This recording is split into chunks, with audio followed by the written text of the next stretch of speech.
Hi, I'm Mark Honeybone from Property Ventures, and welcome to our weekly podcast where we interview prominent members of the investment community along with other professionals in the New Zealand property market.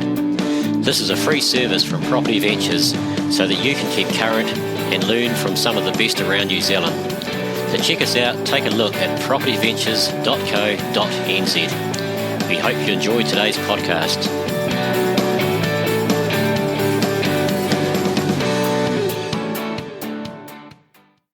So welcome back this week to the second of three series talking to different mentors around the country. Now last week's one with Sean Woods and Steve Goody was very successful and had very good feedback from it. And I'm sure today's one with the one and only Ron Hoi Fong will be equally well received. I first heard Ron about 10 years ago at a Rich Mastery event in Auckland. And he was sort of a superstar back then of what he was done and what he was achieving. And he used quite simple investor techniques to get ahead. And there's really nothing sort of changed of today, I guess, from back then, even though the market has changed, I guess, quite considerably. Ron has got a mentoring business that a lot of very successful people have been involved in. And as per his website, you won't get any hype or nonsense in Ron's coaching program, simply the help you need to set goals and execute, then using property investment as your wealth creation tool. Ron's very well known around the Auckland property market. He is interviewed by the press quite a lot, and even as long ago as yesterday, the article in the New Zealand Herald, the $18 million landlord denies he's the problem, just talking about the market and successes he's had recently with some of his purchases. So we look forward to the next half hour or so, and I'd like to welcome Ron to the show. So welcome to the show, Ron. Yeah, hi Mark, glad to see you this morning. Thanks for coming along. Yeah, no worries. Pleasure being here. And just for those people that haven't heard of you, I'm sure there's hundreds of listeners listening to this that do know a bit about you. But you want to just tell the listeners a bit about where you've come from and why you're in the situation you are now before we talk about the Auckland market. I'm born and bred in New Zealand, although I'm third generation. Grandparents came over in 1904 and 1920. Became market gardeners of the early days. My father came out in the early late 38s, 39 somewhere, and married my mother, who was New Zealand born, and I'm brought up in Auckland, went into Mangawhal Primary, then to Balmoral Intermediate, and on to Mount Albert Grammar.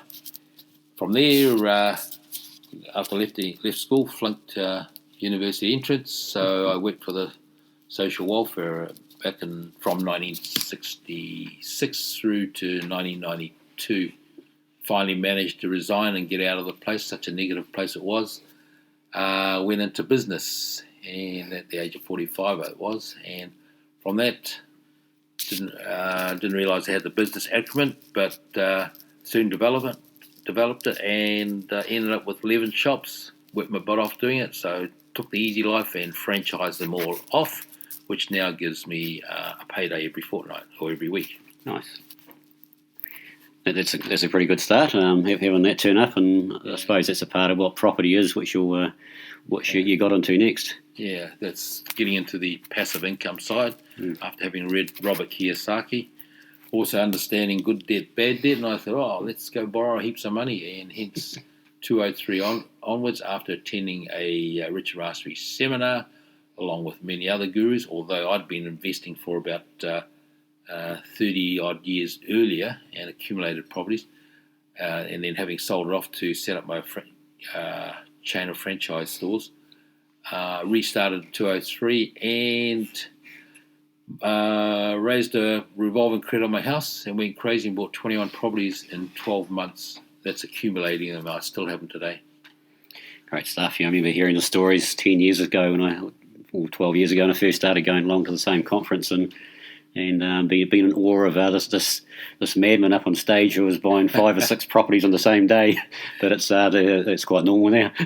Yeah, quite normal. Once you know how, it's actually easy, very easy. And in fact, it's easier to buy properties today than it was in 203 to 207. It's just a matter of knowing the basics of how to do it and the way to do it. A lot of people don't realise property booms.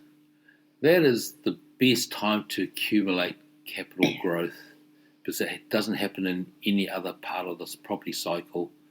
So where people are rushing out for cash flow properties, and don't take it that they're not important, where people rush out for cash flow properties, they should really be going out there in a boom market, going out to buy capital growth properties. Because at the end of the day, when you really think about it, the only way you buy your property is actually from equity. No one ever has enough money from rent to buy the next property. So it's a no-brainer. Use the boom, accumulate equity. And that's why you'll find me telling all my students to invest in the Auckland Central suburbs area. Why? Because that's where the property ripple starts, and that is where you accumulate massive wealth early part in the boom. Even though we're halfway through, there's still plenty of time left, at least another 2 to 3 years, possibly even longer, before we really peak. Yeah, that'll be interesting. A lot of people are going, when's it going to happen? And some getting worried now with the new laws coming into the 30% and the 2 year bits and pieces. And I certainly see the home buyer market still very hot. I've been to auctions the last 2 weeks, and all properties are still sold. When's it going to peak? No brainer, really. If you look at the history, and I have a lot of faith in history and facts. Previous peaks have been in 77, 87, 97, 2007. So 50 years on, I pretty much have a lot of confidence that the next peak will be 2017. So we're now in September 2015. There's still plenty of time. I know newspaper reports lately that the Asian buyers have gone away, and what have we got left is suddenly a drop in the market in terms of demand, and also the LVR test, white line or whatever they call it, that's also chased off a lot of property investors. But if you look at, sure, that sounds like doom and gloom, but if you look at it on the reality, hey, that's an opportunity. Go to the auction, wait for something to pass in, and then really negotiate hard after it. Already, in the last 2 weeks, we've picked up some really good bargains. There's a place in Epsom, unit sold for $1 million. Blow me down. The unit next door, which we bought it for $200,000 less within a couple of weeks. Is that a bargain or not? Nice. And you only need 20% deposit to get that one at the time. Yeah. In terms of the Asian buyers who supposedly we've been critical of, it's crazy. Everyone complained about the Asian buyers pushing prices up. Now they're gone. Now they're complaining, where's my Asian buyer? So can't have it both ways. But yes, you can actually. Why have the Asian buyers gone? It's because they're probably obviously worried about the situations in New Zealand in terms of especially the IRD numbers. And so as a result, those type of buyers have gone. However, recent announcement in China, especially, there's about another $72 billion coming out of there officially, instead of the other unofficial money in the past. So this official money, a lot of it's going to hit New Zealand because of our exchange rates, because of our place in the market, and also in Auckland being the third best livable city in the world. There is that huge attraction, and you'll probably see that money start flying back into the country sometime after Chinese New Year or within 12 months of that official announcement in China that 6 cities, the citizens of those 6 cities in China are allowed to shift half their wealth offshore to invest overseas, let's say within 12 months. So somewhere between Chinese New Year and, say, possibly July as a punt, you'll see suddenly an increase in housing again. And it's really great having this sort of opportunity right now. And the last time I think we saw this was when about the time of the elections a couple of years ago, and the market went quiet for a while, and houses sat there for a while, which is obviously the great time, as you said, to be buying those deals. And there's a lot of factors why that's happening right now. And as you're saying, if we have that we had that for 6 or 8 months from now, that would be a great time to buy in Auckland. Absolutely, fantastic window to start grabbing up in the middle of it before it gets to the peak in a year or so, 2 years. It's a fact. We know it's coming and it's going to happen, but you got to put yourself in the overseas buyers' shoes or the overseas investors' shoes. It's not only Chinese, but it's Canadians, Americans, and Russians even, and other places in the world. They're all coming over to invest in New Zealand. Now, you got to ask yourself, where the heck are they going to invest? What's the most logical place? Are they going to rush out to South Auckland, Cleandon or Papakura? Or will they rush into double grammar zones of central city suburbs? No brainer. You know the answer. I needn't say it. Yeah. The other thing is too, I mean, internationally, people talk about this, but internationally, Auckland isn't expensive for real estate. What's your call on that? I know towards Sydney it's not. Look, on a global standard, Auckland's probably still one of the very cheapest places in the world. Sure, locally, per pay, packet and all that, it is expensive, but from the socio-economic point of view, Auckland's getting a very big place in this. A third of New Zealanders are pretty much living in Auckland now. Of that 1/3 of New Zealanders, how many are living in central Auckland? It's not really the most expensive place. It is to the guy who's unemployed and doesn't have an income. But to the average person, it's still quite sustainable. And in fact, I love to hear people saying it's too expensive, I'm going elsewhere. That leaves it for me and all my students to invest big time without the competition. Thank you. Nice. The city centre, that's great, Ron. Now, some listeners out there are going to go, okay, Ron, you want us to invest in the city central and it is expensive, and well, as you just said, it's not so expensive, but more so, how do I afford to do this? Because we can't get the $400 cash flow I can get in Rotorua or somewhere like that. What would be your reply? When people make that sort of statement, they're referring to Aoraki, where you're talking about $3-4 million houses, or they're referring to a place in 100 metres from Epsom Girls Grammar, Auckland Boys Grammar.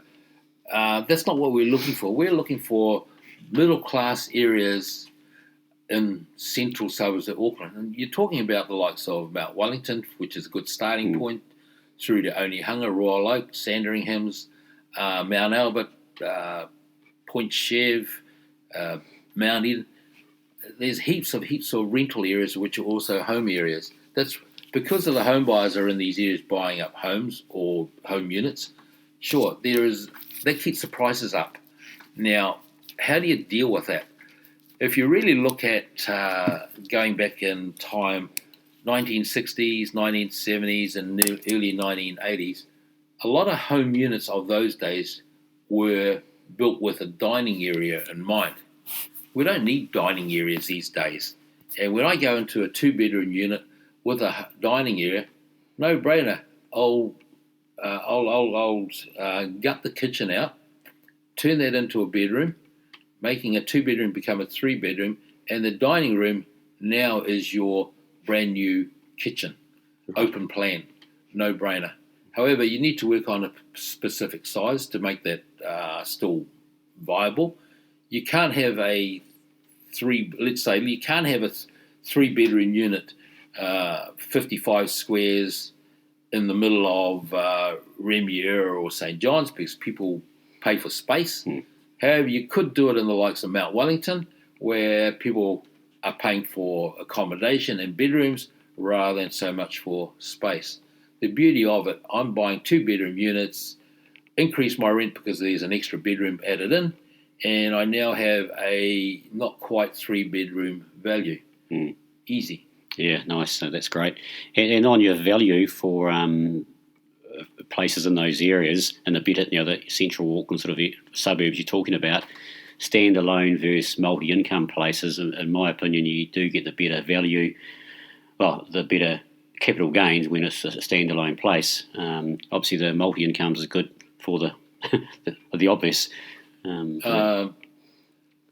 As property investors, and this is where we should remind ourselves always when you're buying a place, you're not buying a standalone place because you like the kitchen and you like the privacy. You're buying a property investment based on numbers. Now, sure, there are certain few rules that I wouldn't buy. Like, I wouldn't buy a multi-story place which becomes more like an apartment.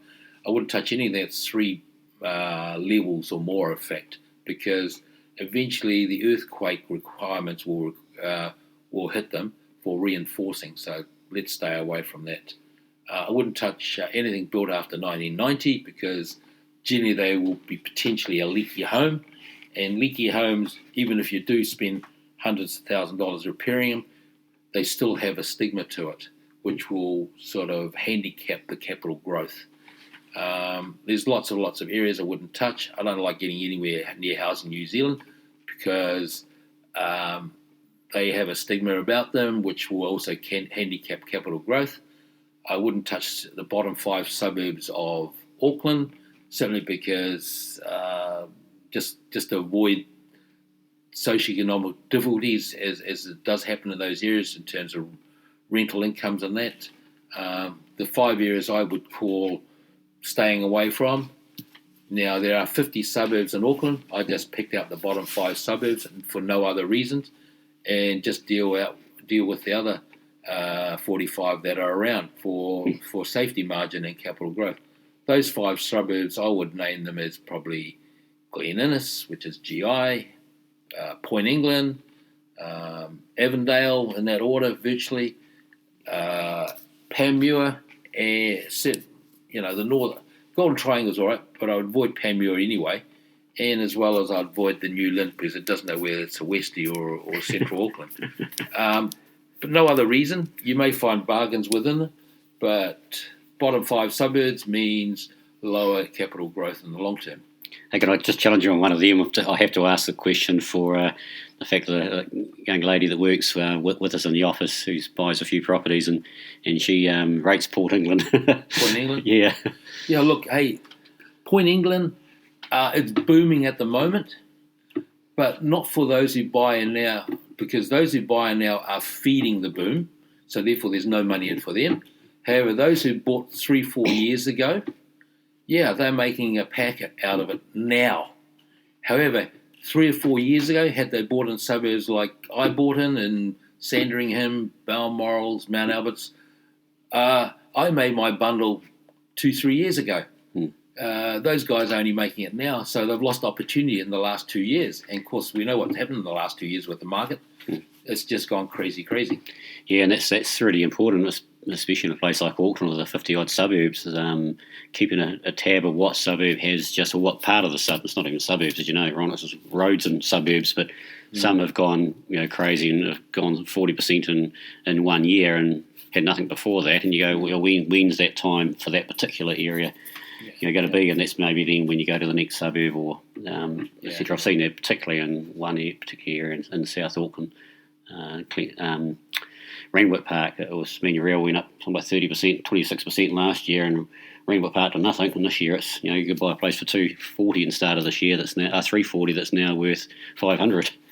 Yeah. Look, good luck to Randwick. I mean, say those are low socioeconomic areas. Yeah. You'll get your cash flow, but you're not going to get your massive capital growth. From now on. No. And when the capital growth does come, keeping in mind Randwick is about probably 20 k's out of CBD. The ripple effect has already happened 2 years earlier, virtually. So when Randwick doubles and you make your PAT bundle, it's only because everywhere else has made a lot already. So you draw your equity at Randwick. Where do you go after that? Probably Tokoroa or somewhere like that. Good luck. Yeah, no, dead right. And it's I love the areas you're going. So talking about the Auckland market, this is one of the reasons, I guess, why you're such an avid supporter of Auckland only, and not most of the rest of the country. Look, most people are into the property investing for cash flow strategies. Now, for me, when I look at that, starting off, that's very important. But when you're an investor of about 3 or 4 properties or more, you really got to start looking at how do you make money faster. You can make, well, even with a dozen properties, let's say $500 a week, and they're all mortgage free. That's only $6,000 a week, $300,000 a year. But if you've got a dozen properties in central Auckland, each of those properties will make you $300,000 a year. It's a no-brainer. Yeah, as per the paper article last night, I had a quick look last night, seeing you was coming to see you today, saying you were, was it one property making $100K a week or a month or whatever, but that's because, again, it's in the right area. You can't get cash flow anywhere that's near that. A capital growth strategy. Capital growth can also be a passive income, if you like to call it, because that property, I bought it for $960. Actually, it's misquoted. $938 is what it was originally purchased for by the previous owner. I bought it for $960 after he renovated it, and I rented it out on the 1st of March when I took ownership for $800 a week. 6 months later, not even 6 months yet, it's still $800 a week. However, the value of that property, and of course it's $800 a week, and of course because of the value I paid for it, I'm actually losing $250 a week, $300 a week maybe. However, on the turnaround, the capital growth of that property, or value-wise, has gone up pretty much $25,000 per week. Now, I don't care if it stops growing next week, but it's gone up $500,000. I can go, and sure, because of my $250 a week or $300 a week loss, that's about $15,000 a year loss. The value's gone up $500,000. I can quite easily go back to the bank and say, look, can you top me up at least $15,000 to recover my losses for the last 12 months, and maybe another $15,000 to recover my losses for the next 12 months. However, by then, hopefully, my rents have gone up by another $100 or $200 a week, so my losses will reduce. But I wouldn't ask for $30,000. I'd probably go and ask for $50,000 and get an extra $20 again on top.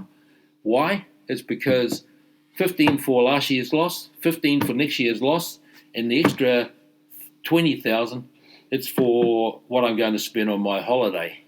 I need to be rewarded with all this stress. Absolutely. You look very stressed there, Ron. That's perfect. And a lot of people don't factor that in when they go, I can't get a 4 or 5, I don't want a 4 or 5% yield in Auckland. Well, yeah, why not? You've just explained exactly the reason why you can do that. Perhaps it's a bit of the Chinese thinking here that I've learnt in the last couple of years.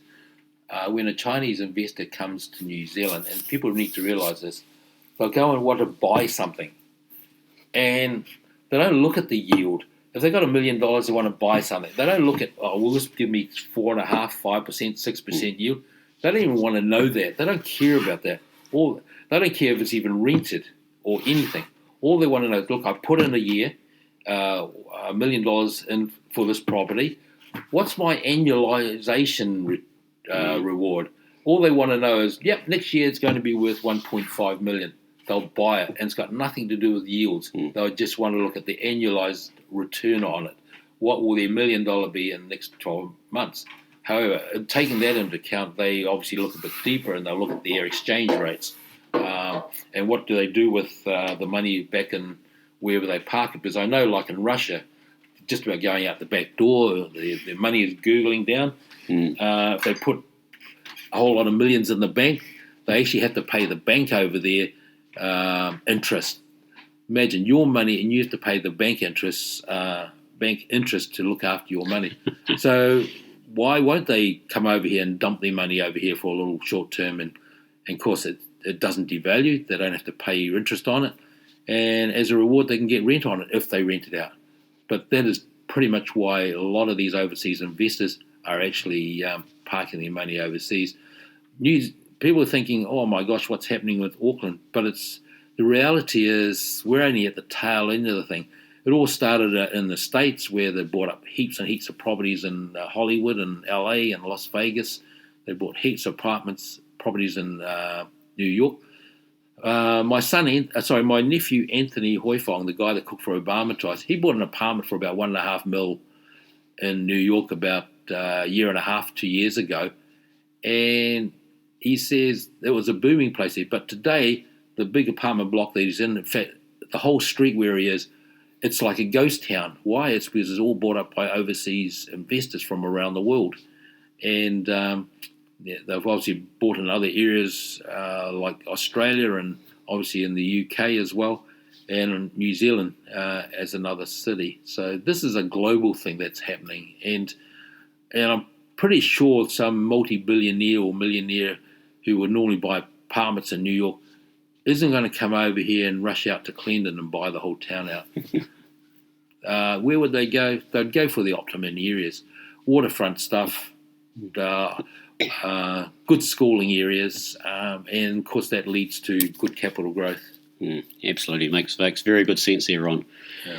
Great stuff. Well, I think we'll move on from here, and we'll, part of the series we're doing at the moment is talking about mentoring programs. Yeah. Let's talk a bit about how you help your mentoring students and how you run yours. Probably a bit different than other people.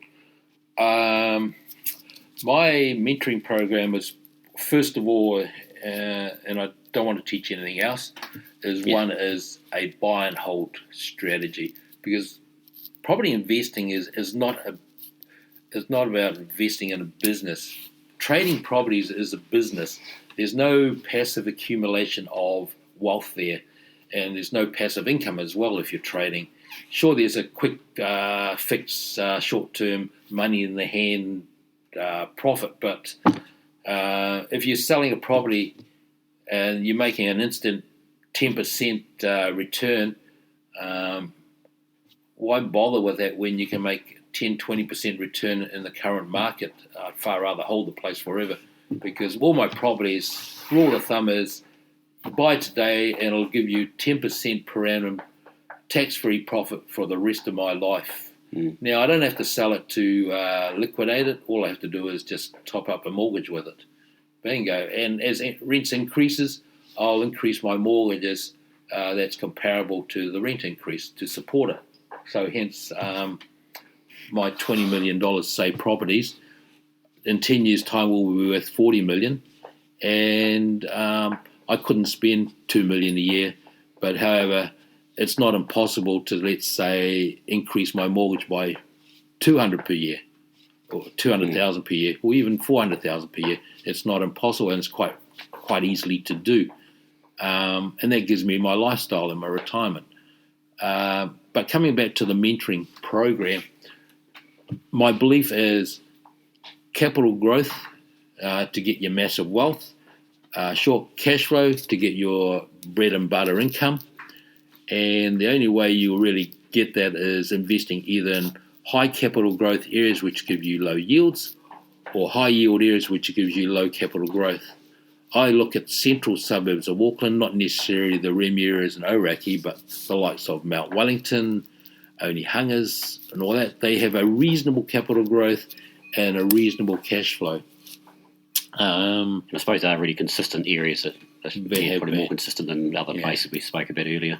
What I have experienced in the recent boom in 2007 to 2010, a lot of my investor friends went south, including my own my own daughter. They lost everything virtually in doing that. Why? Because the value of properties weren't sustained, and mortgages still stayed up there, and they became upside down. With me, I found that with all my Central Auckland properties, instead of like the waterfront stuff or South Auckland, where they'll drop as much as 30% at the bottom of the recession, my properties dropped about 10%, 15% at worst. But the banks were still happy with those values, and they were still lending me up to 90% to top up mortgages to allow me to go buy more in a time when it's actually a buyer's market. And some people would call it vulture funds, but myself, I would call it astute property investing. Absolutely. We were sort of picking on mortgagee sales, to be fair, or even at that time, but again, people go, it's pretty callous, but it's what it's a strategy, it's a business, and and you can get some. That's the time of the market. It's not only mortgage sales. That's the time of the market. There, you get your your buyers, especially if you're keeping it for long term. Yeah. The good thing about it is, in the recession, bargains are around everywhere, not just in South Auckland, as most people think. It's actually even around within the areas that I was able to borrow money in. And the values in the central Auckland suburbs stayed up, and that's the most important thing. The good thing about the recession time, the banks, they still have to do business, they still have to make profits, they have to still lend out money. They're a bit cagey on lending money where property values are dropping, especially high-end area which we're bought on emotion, or low-end areas which investors are pushing other investor values down. The central Auckland suburbs, which investors and homeowners are still buying because someone still has to live somewhere, the banks still need to lend out money, and they were quite happy lending funds to other investors and homeowners for those particular areas, because the market confidence in those areas are still there in terms of maintaining its valuation. Great, yep.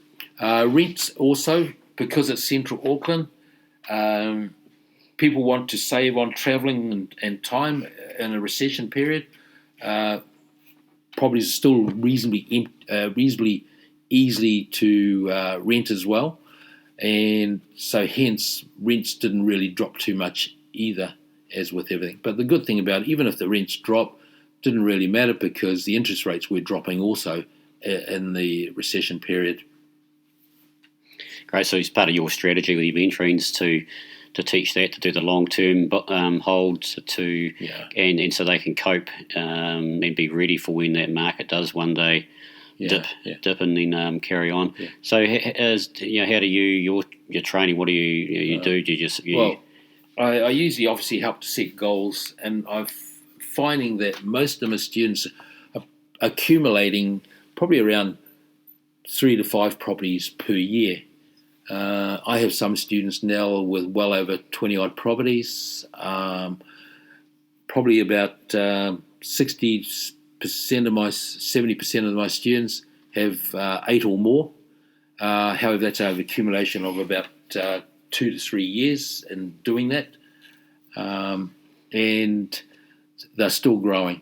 But overall, currently, I've worked out the numbers that within 400 odd students, of which majority of them are couples, so it's only half that number again, almost. Yep. We've accumulated somewhere around, I'd say, 1,300 properties plus. And given the average values in central Auckland suburbs, which most of these properties are in, and this includes their own homes, of course, which could be $1 million homes, I'm guessing that the current valuation of the renovation student properties are somewhere around the 700 million. And if I look at the way things are growing, plus accumulated capital growth, within the next 2 years, renovation students will be owning, I'm not saying having traded, but will be owning and through a buy and hold strategy of $1 billion plus onwards within the next 2 years, hopefully within that time, maybe 3 years at most. Nice, party at Ron's place then. Yeah. Now, my training strategy, what do I do? Obviously, as I said, fix a goal, and then from that goal, although I have a goal for them, my goal is that every student will become hopefully in the end, a super investor, which is 8 properties or more, and I'll do whatever I can for their success. It's not about recruiting people for money or me growing my portfolio or profile or anything. It's purely the success of each student. I'm forever promoting them into the property magazines or media so that they can sort of say, hello, this is what I've done. Many have reached that stage and have been in the media for it. Good on it, but that's not what it's about. It is about, the end of the day, the individual being able to understand and learn how to invest for themselves. Now, when they do see a property, I'll teach them where and how to look. I've got agents that are all hooked onto the renovation scheme, plus tradies. We'll all help them find those properties. Having found them, That's where I come in. I'll teach them how to negotiate on that property. I'm good at negotiating, and obviously the success of so many properties is a record of it. I'm also very good at auctions. I'm always at auctions, not for myself, but for students. I'm a master at auctions.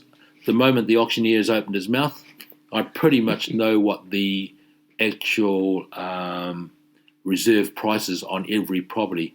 Once you've got that information in your mind, you are pretty much the master of the auction, and I can control the auctions through that sort of knowledge. However, that's something I only teach to students when they become part of Renovation, and likewise for anyone who's listening to this, it's some of the tips that I will be able to teach as well.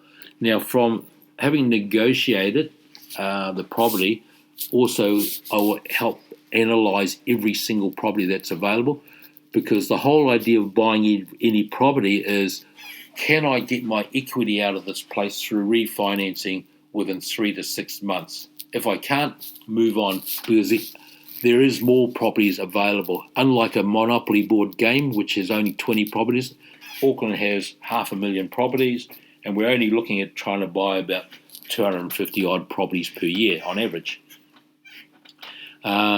Having negotiated, having done the deal on it, having sought out the finance to get the money for it, or through the support and contacts of the renovations, the next step then is to get the tradies in. And because of the tradies we use, everything is done at a reasonable value and within a reasonable time to get the property back into the rental market and started to bring in income for it. And obviously, as I said earlier, you buy the place, we add value to it, we bring a value in, revalue the property after adding value, and also get it rented at the same time, and try to top up our mortgages again to get out the new equity that's there. Because obviously, if you grow the place and you've increased it by 100,000, which is not uncommon with what we do, get 70% back out, and that goes towards your deposit on the next property. Great, that's awesome, and holding your hand the way through, especially at auctions and stuff. And probably you obviously, like me, you love auctions, and you're in for a treat coming up in the next couple of months, I guess. I did the same thing for a client a week ago, and it was a lot of fun. I enjoyed it, but she'd only been to one auction ever, and that was the night before. They're fodder out there if that's the situation. So that's great. You do it. You hold your hands through that process. One of my tips at the auction, maybe not so much now because the values are increased, especially when properties were selling around the $400,000-$500,000 mark and starting to tip up to the $600,000 K. As soon as I hit the $500,000, the auctioneer might be jumping around, 450, 460, 470, 480, 490. Then I would jump up. I don't say 500. I yell out right across the room at $500,000. And of course, you're yelling out at the top of your voice. Everyone looks at you. Everyone's freaking out. It sounds like you got a lot of money, but $500,000 sounds like a heck of a lot more than 500. Yeah. And it's amazing the number of times psychologically people just stopped bidding simply because, oh my gosh, $500,000. What am I doing? And the number of times we won properties on the $500,000 mark, it's been good. Another strategy that I had earlier was a phone bidder. I managed to get the bidding down to, actually, they'll never do it again. It was at a Reiwawa. I managed to get the bidding down to $100 per bid. Now, we were at $425,000. And if you can just imagine, I'm waiting for the 1, the 2, then the 3, and then I jump at $100. The place was actually bought from $425 at $100. We actually bought the place ourselves at $485,000. You can just imagine. It was took about a half an hour to get there. Yeah. And my strategy was, as you would never have guessed, was I was hoping that the telephone battery would go flat on the remote. Oh, I love it. That's a technique I haven't heard of, Ron. There's lots of techniques, and I do it all the time, and I love auctions. Yep. There is a love-hate situation with the auctioneers. They all know it. They all love me. I've been confronted by one of the major auctioneers companies, and they said, why do I give them a hard time? And my answer was, you represent as a professional salesperson for the vendor. You've got listing agents who are professional representing the vendor. You've got selling agents, many of them representing the vendor. I'm the only one in this jolly world representing the buyer. And they said, we take your point. But to add it to, I said, not only that, everything at the auctions that I bid on at that stage, we were buying over 60% of everything that we bought. And the auctioneer says, I take your point. Thank you, Ron. Yeah, I understand. And everything's been good since. So we do have a love-hate situation. I love stalling auctioneers because even though they're bidding away, I'd jump in and say, oh, excuse me, Mr. Is it my bid or is it someone else's? I'm scratching my head. I'm lost. You're going too quick. Could you slow down, please? Sometimes I'll ask a silly question like, what was the last bid again? It's pretty obvious, but the whole idea is just to slow the auctioneer. They like to go fast, hard, and high. I like to go very slow, very low, and make people think before they put their hand up again. No, that's the whole idea. You try to do when you're there. So I enjoy talking about auctions myself and enjoy bidding at them. A lot of fun. That's great there, Ron. So just if someone wants to get hold of you, how do they go about doing that? Yeah, that's very easy. Just several ways. One is you can ring me on 021 888 298, 021 888 298, or you can email me on ronhoyfong@gmail, RONHOYFONG @gmail, or you can just Google me and it'll lead to my website, Ronovations, RONOVATIONZ Limited. I have a website, or you can hit me on the YouTube. Several ways of getting me. Or if you see a tofu shop anywhere, you can ask them, where is Ron? Or if anything, if you've got a Kiwi Chinese, very well known, just ask them and they'll tell you where I am. So pretty much, or alternatively, just ask Mark on this station here and he'll tell you where I am. Yeah, well, we'll have your details also written down, Ron, so I'm sure people will have an excellent number of ways of finding you. The other one too is don't be afraid to even talk to me, ring me, phone me. I'm happy to give an hour of my time, although I'm full on coffee. Maybe I'll have to start on having cups of tea instead now, and that's good. Really happy to talk with you because I really enjoy this property investing thing. It's my passion, and if you want to talk to me, that's free too. Great.